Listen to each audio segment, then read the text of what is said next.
Hey there, this is Nidhi and I welcome you all to online कक्षा। जैसा कि मैंने आपसे बोला था कि मैं कॉम्पिटिटिव एग्जाम्स की तैयारी आपकी करवा दूंगी, तो जुड़े रहिए आपसे। मैं आपको टेलीग्राम चैनल पे भी बोलती हूँ कि आप मेरे से जुड़ जाइए, और फेसबुक चैनल पे भी बोलती हूँ आप मेरे से जुड़ जाइए, क्योंकि मैं कुछ कुछ इंटरेस्टिंग फैक्ट्स प्लस करंट में जो भी चीज़ें चल रही हैं मैं उसका पीडीएफ वहाँ पे प्रोवाइड करती हूँ। प्लस इंस्टा पे आप मेरे जुड़ सकते हैं, वहाँ पे मैं आपको एक इंटरेस्टिंग फैक्ट्स डेली देती हूँ जो कि नॉलेजेबल रहता है। प्लस वो क्वेश्चन कहीं ना कहीं देखने को मिला होता है, वर्ल्ड रिकॉर्ड कोई बनाया है, कुछ भी किया है तो उससे रिलेटेड मैं उसमें क्वेश्चंस और उसका पीपीटी बना के डाल देती हूँ। तो आप इन सब सोशल मीडिया पे मेरे से जुड़ सकते हैं। और अगर आपको उसका डिटेल चाहिए तो मैं इसके डिस्क्रिप्शन बॉक्स में इसका लिंक दे दूंगी। तो और अगर आपने अभी तक मुझे फॉलो नहीं किया है तो आप कर सकते हैं। आज हम बहुत इंपॉर्टेंट टॉपिक देखने वाले हैं, जो कि क्या है, international organisation and its headquarter. भैया ये सिर्फ इंटरनेशनल हेडक्वार्टर्स ऑर्गेनाइजेशन और हेडक्वार्टर ही नहीं है, इसका ए टू जेड पॉइंट, मतलब ए टू जेड पॉइंट का मतलब क्या है, इसका फाउंडेशन, इसके मेंबर्स, अभी इसके चेयरमैन कौन है, ये कौन सा रिपोर्ट जारी करता है, ये सब मैं आपको इसी वीडियो में बताऊंगी। तो जुड़े रहिएगा सबसे और जुड़े रहिएगा एंड तक। सबसे आसान ट्रिक के साथ में इससे मतलब हर बिंदु को कवर किया जाएगा इसमें, ठीक है। तो चलते हैं बिना देरी किए हुए। तो सबसे पहले थॉट क्या है आपका, निंदा से घबराकर अपने लक्ष्य को ना छोड़ें, ठीक है। निंदा से घबराकर अपने लक्ष्य को ना छोड़ें, क्योंकि लक्ष्य मिलते ही निंदा करने वालों की राय बदल जाती है, ठीक है। तो गौर कीजिएगा इस पे। चलते हैं अपने पहले ट्रिक पे और प्लस ऑर्गेनाइजेशन पे। तो सबसे पहला जो ट्रिक है हमारा वो है, जिनेवा में कौन कौन से ऑर्गेनाइजेशन आते हैं। जिनेवा स्विट्जरलैंड में है, ठीक है, जिनेवा स्विट्जरलैंड में है, ये याद रखिएगा आप। और ट्रिक भैया क्या है, सबसे ज्यादा हेडक्वार्टर्स आपको यही जिनेवा में ही देखने को मिलते हैं। तो अगर आपको ऑर्गेनाइजेशन सपोज नहीं याद है, तो अगर आपको तुक्का भी लगाना है ना, तो सबसे पहले आप जिनेवा पे जाइएगा, ठीक। सबसे पहला इंपॉर्टेंट पॉइंट। फिर ट्रिक क्या है कि ऑर्गेनाइजेशन आपका जो है वो पहला ट्रिक जो है वो डब्ल्यू से स्टार्ट होना चाहिए ऑर्गेनाइजेशन, और ओ पे खत्म होना चाहिए। लेकिन एक्सेप्शन आर ऑलवेज देयर, तो हम एक्सेप्शन भी आपको बताएंगे, पहले रुकिए। तो पहला है वर्ल्ड हेल्थ ऑर्गेनाइजेशन, डब्ल्यूएचओ का हेडक्वार्टर कहाँ है भैया, डब्ल्यूएचओ का हेडक्वार्टर जिनेवा स्विट्जरलैंड में है, ठीक है। डब्ल्यू से शुरू और ओ से खत्म। वर्ल्ड ट्रेड ऑर्गेनाइजेशन, डब्ल्यू से शुरू ओ से खत्म, विश्व व्यापार संगठन, ठीक है। फिर world intellectual property organisation, W से शुरू और ओ से खत्म, विश्व बौद्धिक संपदा संगठन। मतलब ये बाइलिंगुअल में है तो आपको परेशानी नहीं होगी। फिर फोर्थ पे आ जाते हैं, world meteorological organisation, WMO, W से शुरू ओ से खत्म। तो इन सब का जो हेडक्वार्टर आपको देखने को मिलेगा वो जिनेवा स्विट्जरलैंड में देखने को मिलेगा, ठीक है। और फिर एक्सेप्शन क्या है, एक्सेप्शन अपवाद तो देखना ही पड़ेगा, तो आपको ये याद रखना है और ट्रिक याद रखनी है बस, ठीक है। तो वर्ल्ड टूरिज्म ऑर्गेनाइजेशन, ये जो विश्व पर्यटन संगठन है, इसका जो हेडक्वार्टर है वो मैड्रिड यूरोप में आपको देखने को मिलता है। और जो ये रिपोर्ट जारी करता है वो आउटबाउंड टूरिज्म, आउटबाउंड टूरिज्म को ये आउटबाउंड टूरिज्म जो एक रिपोर्ट होती है वो कौन जारी करता है, वर्ल्ड टूरिज्म ऑर्गेनाइजेशन, विश्व पर्यटन संगठन। फिर दूसरा आता है वर्ल्ड कस्टम ऑर्गेनाइजेशन, इसका जो हेडक्वार्टर है वो ब्रसेल्स में है, कहाँ, ब्रसेल्स में है। विश्व ग्राहक संगठन, ठीक है, ये दोनों एक्सेप्शन है तो इसको याद रख लीजिएगा, ठीक है। अब डब्ल्यूएचओ ऑर्गेनाइजेशन पे आते हैं, तो इसका आता है क्वेश्चन, एनटीपीसी में आप उठा के देख लीजिए, बहुत बार ये क्वेश्चन अभी जो एग्जाम चल रहे हैं वहां पे पूछा गया है। डब्ल्यूटीओ का के मेंबर्स, शायद सॉरी आईएमएफ के मेंबर्स पूछे गए थे, मैंने एक दो क्वेश्चन वहां का देखा था, तो आईएमएफ के मेंबर पूछे गए थे। तो आप मेंबर्स भी मतलब इंपॉर्टेंट है, मेंबर्स का मतलब मेंबर कंट्रीज, इस ऑर्गेनाइजेशन से कितने मेंबर कंट्रीज जुड़े हुए हैं। तो ये डब्ल्यूएचओ से मेंबर कंट्रीज 193 जुड़े हुए हैं, और इसका जो फॉर्मेशन हुआ है 1948 में हुआ है।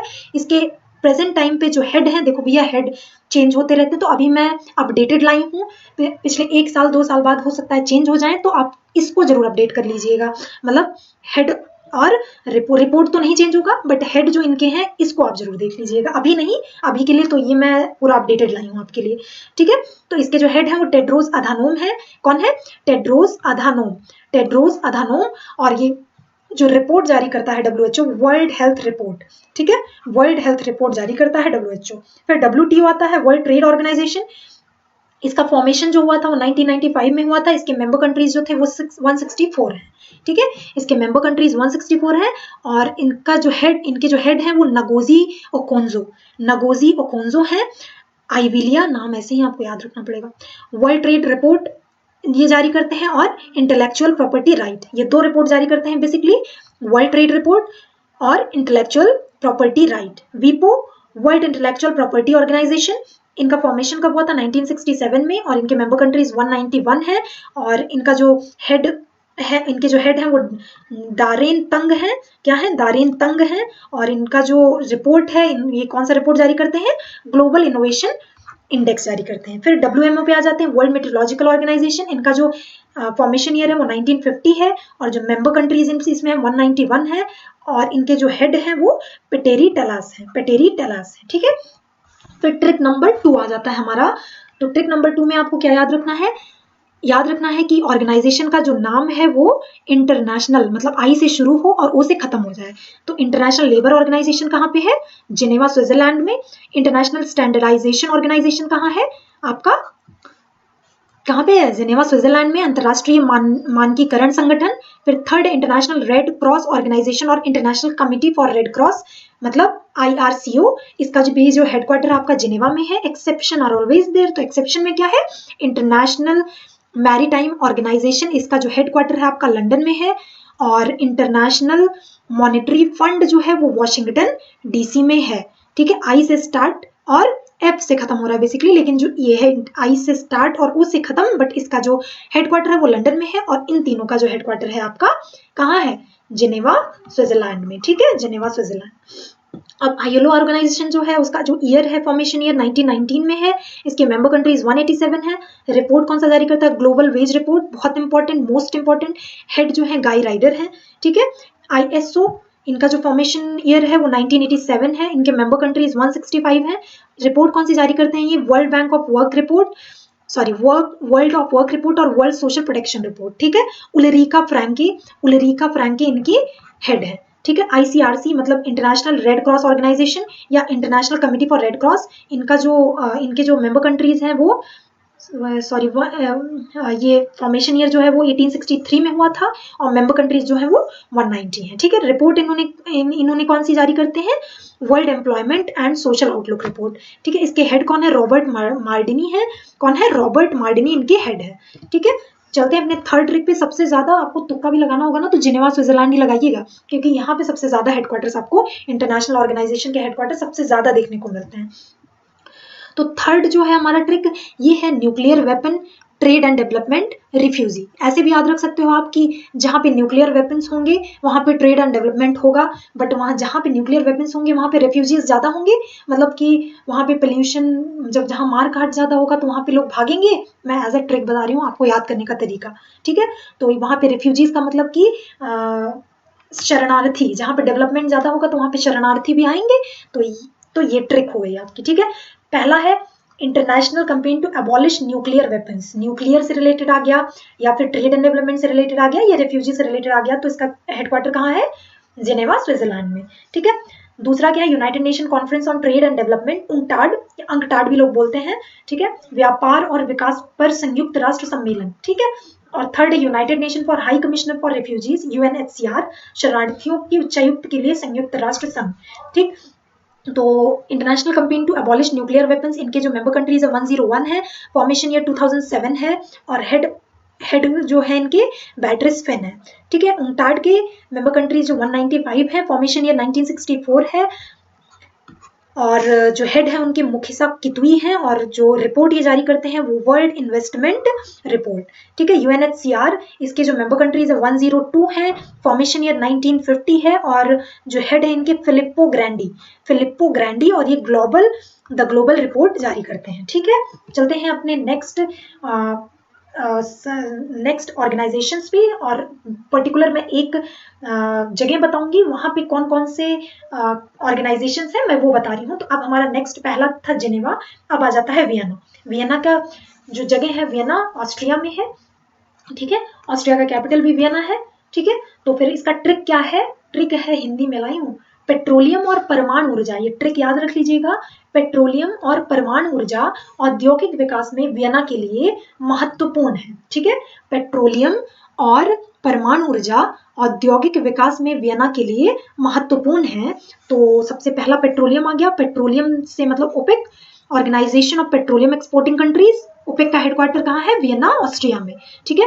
एटॉमिक एनर्जी से रिलेटेड क्या आ जाएगा, मतलब परमाणु ऊर्जा से IAEA, मतलब इंटरनेशनल एटॉमिक एनर्जी एजेंसी, ठीक है। इंटरनेशनल एटॉमिक एनर्जी एजेंसी, ये भी कहाँ पे हेडक्वार्टर इसका? वियना, ऑस्ट्रिया में है। फिर इंडस्ट्रियल डेवलपमेंट यूनेडो, मतलब इंडस्ट्रियल डेवलपमेंट से related united nation industrial development organisation, तो इनका भी हेडक्वार्टर वियना, ऑस्ट्रिया में देखने को मिलता है। ईयर क्या है? 1960। ओपेक का जो फॉर्मेशन ईयर है 1960, मेंबर कंट्रीज 13 है, और इसके जो हेड हैं आपके वो कौन है? मोहम्मद बारकिंडो। कौन है? मोहम्मद बारकिंडो। और रिपोर्ट कौन सा जारी करते हैं ये लोग? World oil outlook.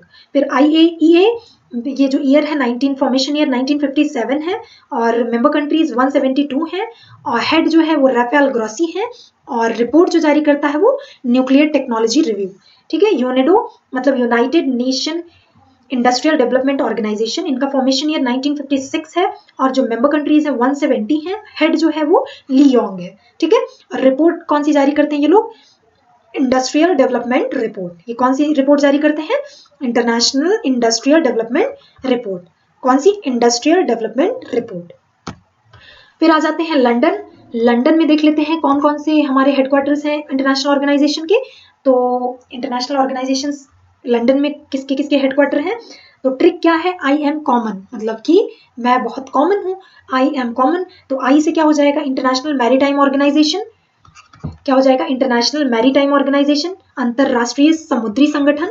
इसका जो फॉर्मेशन ईयर था वो 1948, और इसके जो हेड हैं वो किटैक लिम है, ठीक है। दूसरा है एम, एम से एमनेस्टी इंटरनेशनल आ जाएगा। क्या आ जाएगा एम से? Amnesty international. इसका जो फॉर्मेशन ईयर था 1961 है, और जो इसके हेड हैं वो कौन है? स्वेडे थॉमस हैमरबर्ग। स्वेडे थॉमस हैमरबर्ग। यार प्रोनाउंसिएशन सबका अलग अलग होता है, तो आप प्रोनाउंसिएशन अपने हिसाब से देख लीजिएगा, ठीक है, क्योंकि English is a very unscientific language, आप भी इस बात से अग्री होंगे, ठीक है। फिर थर्ड आ जाते हैं। थर्ड क्या है? कॉमनवेल्थ ऑफ नेशन, मतलब कॉमन से आ जाएगा Commonwealth nation, Commonwealth of nation, राष्ट्र के राष्ट्रमंडल। इनका फॉर्मेशन ईयर 1931 था, और इनके जो हेड है वो पैट्रिशिया स्कॉटलैंड क्यूसी हैं, ठीक है। फोर्थ है, ये भी कॉमन से ही आएगा, commonwealth telecommunication organisation. Commonwealth telecommunication organisation मतलब राष्ट्रमंडल दूरसंचार संगठन। 1948 में इसका फॉर्मेशन हुआ था, और इसके जो हेड हैं वो बर्नार्डे लुइस, ठीक है। मूव करते हैं अपने नेक्स्ट जगह पे, दैट इज न्यूयॉर्क। न्यूयॉर्क में देख लेते हैं कौन कौन से ऑर्गेनाइजेशन का हेडक्वार्टर है। तो इसमें ट्रिक क्या है? ट्रिक ये है कि न्यूयॉर्क में संयुक्त राष्ट्र संघ बच्चों, आपातकालीन विकास और जनसंख्या नियंत्रण के लिए धन देता है, ठीक है। मतलब न्यूयॉर्क में संयुक्त राष्ट्र संघ जो है वो बच्चों के लिए, आपातकालीन के लिए, विकास के लिए और जनसंख्या नियंत्रण के लिए, पॉपुलेशन कंट्रोल के लिए धन देता है, मतलब वेल्थ, पैसा, ये सब देते हैं। तो ये ट्रिक है। ट्रिक से कैसे? तो न्यूयॉर्क में ये सब के ऑर्गेनाइजेशन है संयुक्त राष्ट्र संघ, मतलब यहाँ पे संयुक्त राष्ट्र संघ का भी और हेडक्वार्टर है, यूनाइटेड नेशन ऑर्गेनाइजेशन। फिर बच्चों का मतलब बच्चों से रिलेटेड आया तो यूनिसेफ हो जाएगा, अंतरराष्ट्रीय बाल आपातकालीन कोष, ठीक है, United Nation International Children Emergency Fund. फिर third United Nation Development Programme, United मतलब विकास, डेवलपमेंट से रिलेटेड आया तो विकास, ठीक है। और फिर United nation fund for population activity, ठीक है, पॉपुलेशन कंट्रोल से कहीं ना कहीं पॉपुलेशन एंड एक्टिविटी को लिंक कर रहे हैं, मतलब जनसंख्या गतिविधि के लिए संयुक्त राष्ट्र कोष, ठीक। तो इस ट्रिक से आपको ये चारों चीजें याद हो जाएंगी, तो ट्रिक को 2-3 बार पढ़िएगा और आपको याद हो जाएगा, ठीक है। देख लेते हैं इसके मेंबर कंट्रीज। यूएनओ के मेंबर कंट्रीज 193 हैं, ईयर फॉर्मेशन ईयर 1945 है, हेड जो है ये एंटोनियो ग्यूटेरेस है, और रिपोर्ट ये क्या कौन कौन से जारी करता है? तो millennium development goal, education development index, ठीक है। यूनिसेफ का के जो मेंबर कंट्रीज हैं वो 150 है, फॉर्मेशन ईयर जो है वो आपका 1946 है, और इसके जो हेड है हेनरीटा एच फोरे। कौन है? हेनरीटा एच फोरे। The state of the world children report नामक रिपोर्ट ये जारी करते हैं, ठीक है। फिर आ जाते हैं यूएनडीपी पे, यूनाइटेड नेशन डेवलपमेंट प्रोग्राम। इसके मेंबर कंट्रीज जो है 170 है, ईयर क्या है 1965 फॉर्मेशन ईयर है, और इसके जो हेड है वो अचिम स्टीनर है, और इसका जो मतलब ये रिपोर्ट कौन सी जारी करते हैं? तो ये sustainable development goal, gender inequality index, human development index, ये 3 रिपोर्ट ये जारी करते हैं। ठीक है, UNFPA, इनकी मेंबर कंट्रीज कौन सी हैं? 193 मेंबर कंट्रीज हैं। ईयर किस ईयर में फॉर्मेशन हुआ था? तो 1969 में इनका फॉर्मेशन हुआ था और इनके जो हेड है वो नटालिया का नेम है। ठीक है, अब पेरिस में देख लेते हैं कौन कौन से ऑर्गेनाइजेशन का हेडक्वार्टर है। पेरिस फ्रांस में ट्रिक क्या है, एजुकेशनल और इकोनॉमिक से रिलेटेड कुछ भी आएगा तो उसका हेडक्वार्टर जो है वो पेरिस में है। ठीक है, तो पहला जो है organisation for economic cooperation, organisation for economic cooperation and development, OECD, आर्थिक सहयोग और विकास संगठन का भी हेडक्वार्टर पेरिस फ्रांस में देखने को मिलता है आपको।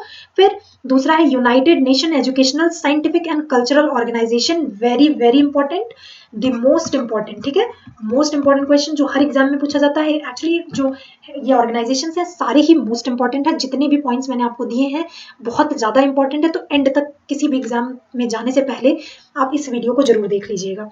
ठीक है, तो OECD का जो कि मेंबर कंट्रीज जो है वो 37 है, जो फॉर्मेशन ईयर है 1961 है, हेड जो है जोस एंजल गुरिया है।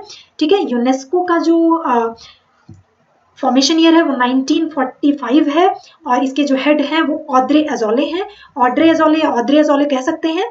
और रिपोर्ट ये कौन सा जारी करते हैं? तो ग्लोबल एजुकेशन मॉनिटरिंग रिपोर्ट ये जारी करते हैं। फिर आ जाते हैं रोम इटली में। तो भैया खाने पीने का जो भी सामान होगा, खाने पीने से जो भी रिलेटेड ऑर्गेनाइजेशन होगा वो क्या किस में है? रोम में, रोम इटली में। ठीक है, तो फूड एंड एग्रीकल्चर ऑर्गेनाइजेशन, ये इसका जो हेडक्वार्टर है कहाँ पे है? रोम इटली में है और इसका फॉर्मेशन जो हुआ था 1945 में हुआ था और इसके जो हेड है वो क्यू डोंगियो है, क्यू डोंगियो है। और जो सेकेंड है वर्ल्ड फूड प्रोग्राम, WFP, विश्व खाद्य कार्यक्रम, इसका जो फॉर्मेशन ईयर था वो 1951 में था और इसके जो हेड है वो डेविड वीसले हैं। ठीक है, तो ये अभी तक के हमारे जो मोस्ट इम्पॉर्टेंट ऑर्गेनाइजेशन थे उनका हेडक्वार्टर आपने देख लिया। तो अगर एक बार में चीजें नहीं याद होती हैं तो आप इसको थोड़ा रिपीट कर करके वीडियो रिवाइंड कर करके देख लीजिएगा, क्योंकि ये बहुत इंपॉर्टेंट है आपके सारे एग्जामिनेशन पॉइंट ऑफ व्यू से। 1 या 2 मार्क्स के क्वेश्चन आते हैं।